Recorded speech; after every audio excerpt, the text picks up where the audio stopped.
All right, guys, here we go again. This is Emmett Stoneworth, the Alpha Builder. And what we have here, this is a job, man, I just finished this house. Homeowners getting ready to move in, and you know something? It was my fault. I did this. I messed this up. It's my fault that this right here was done that way. So here's what happened. When the drywall guys came in, and the reason I knew that was happening, I came through here the next day. The homeowners did a walkthrough and they saw a little spot here on the wall, a little brown spot. And so, guys, what I did was I came through here, and here's the thing, guys: don't justify stuff when you're dealing with your homeowners. Do not justify it. You deal with this stuff right here head first. When I say head first, the first thing I did was get in my car. I went to my car and got a knife and cut this thing out so I can see behind here and see what's going on.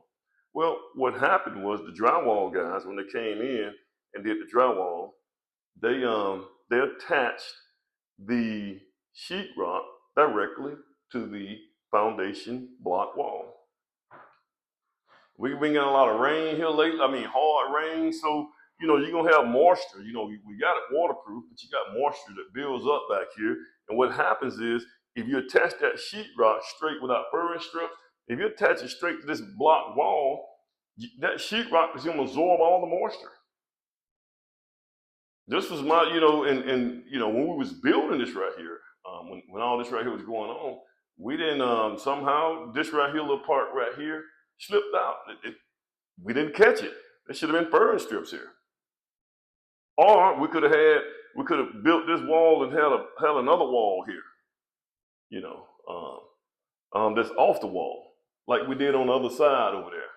So on this side over here, that's what we did. This right here, this wall over here, we actually have a whole nother wall there, but this wall right here, we didn't do that on here. And this is what happens, guys. Now, here's another thing, guys. Now, the drywall guys, they never should have did this right here. Even if I didn't have this right here ready, they should have stopped right there and said, we're not going to attach this to this foundation wall. We're not going to do that. So I have to hold them accountable as well, because as a builder, guys, you're going to have thousands of things going on in the house. You're not going to be able to catch everything, man. Every once in a while, one or two things going to slip through the cracks. But you got to have competent subcontractors to say, hey, we can't do this right here. This is a no-no. But here's the thing, man. Some of your subcontractors, to be honest with you, they're going to make it happen, guys. This is why you got to watch them. They're going to make whatever it is so they can get their check and get out of there and get their money. They will make this right here look good, but it's wrong. And it's on me. Builders, you got to be able to take accountability. Hey, man, I make mistakes. I had a builder just the other day. He responded to one of my posts, and he said, man, I've been doing this. I've been building he's been doing something for 25 years. He's never had a call back, has never had a problem. To me, that's hard to believe because we're human, man. We're going to make mistakes. But you got to deal with those mistakes head first. You got to jump in here and do it. Gut the doggone wall out and figure out what's going on with this thing right here and find out the water and get this thing corrected the correct way.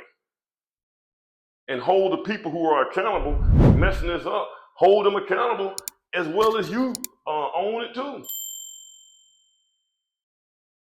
So hey, man, it happens. It happens to the best of us, guys. But you can't, guys, you're not perfect.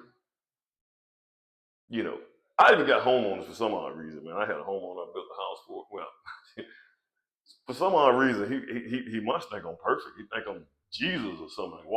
Because he just you didn't do it. Well, that's not, I got subcontractors. You put these houses together with subcontractors, man. You're going to make mistakes. We're going to make mistakes. But now, builders, you can't make too many mistakes. You can't be out here just every step of the way you make a mistake. But if you get anything out of this video, guys, you deal with your problems head first. Go ahead and deal with them. Don't justify and say, well, we'll just look at it. Because this is a problem. It's going to be a problem for the rest of this house's lifespan. All right, guys, once again, like, share, subscribe. Let me know your thoughts. You guys have a good one. All right, guys, so it's Not as bad as I thought it was. This is it. This is actually what a 12-inch blocks. We did 12-inch blocks on this corner right here so that we'll have more, it'd be a little bit more sturdier and hold up the foundation better. So we did 12-inch on the front and 12-inch right here, and then we went back with 8-inch block. But the 12-inch block sticking out, so really we should have furring strips here. And I mean, it's gonna bump out a little bit, may not look as good. Now on the other side, as you see the thickness, on the other side, we actually took this 2x4 all the way out, all the way down. So that worked out on that side. All right, guys. I'll go over the details once I get everything fixed.